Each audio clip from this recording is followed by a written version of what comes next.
Eve of the World Cup, generally two former captains. You're here with a collection of former World Cup captains. Michael, I'll start with you.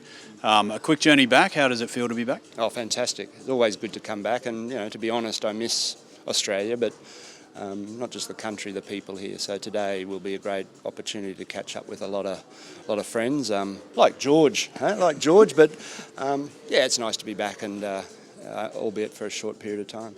George, the team was announced this morning. You've been in this spot a couple of times. What are the emotions that the team is going through right now? A big journey ahead of them. Yeah, it is. I think it's a sense of relief, but also excitement of what's ahead. They've worked really, really hard. I think once you hear your name, don't you, Noddy? It doesn't matter if you've been there a few times or it's your first time going to World Cup. It's an exciting time. It's an amazing campaign. It's sort of like a rugby players Olympics. It comes around every 4 years. So, it's a real special moment in your career.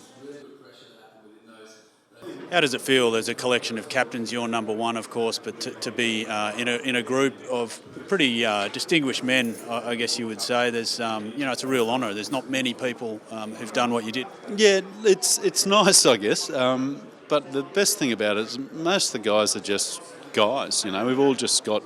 We were lucky enough, and everybody in the room's got talents in different ways. We've been lucky enough to have some talent in rugby and get into the spot we've got. But I don't think any of the 8 guys who have done it, and now Michael Hooper, get carried away with themselves. It's a job which they've loved, and they're privileged to be there.